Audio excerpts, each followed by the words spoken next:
Hello friends, जय जगन्नाथ।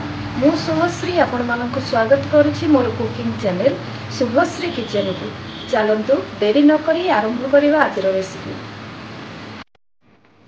लाउ चकुली पे खंडे लाउ को भल भाव धोईकी नहीं यह ग्रेटर रे पूरी देछि।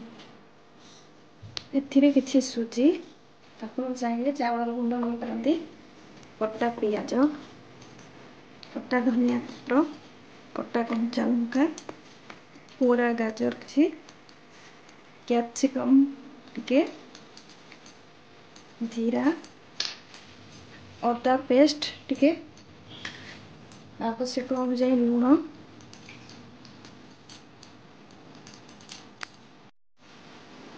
जुआणी कला जीरा टिके, आवश्यक अनुसार पानी दे या भल भाव में मिसईदबा।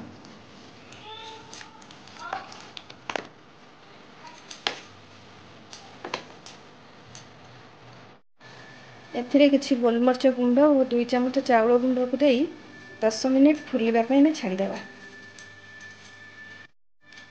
पैन रे तेल को गरम करवा और से जीरा और राशि को फुटाइबा।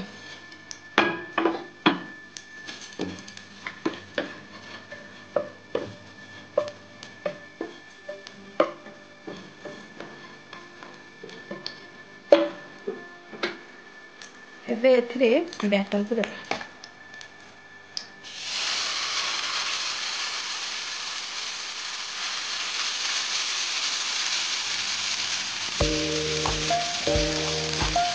पिठाटी आपण मोटा कि पतला आपण हिसाब से कर।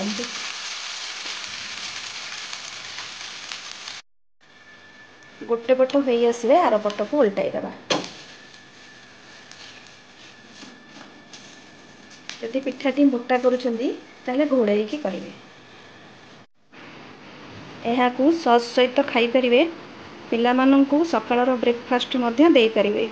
आशा करुछि यह आपण माननकू निश्चय भल लागिबो। भल लागिले लाइक करिवे, शेयर करिवे और सब्सक्राइब करबा को जम्मा भी भूलिबेनी।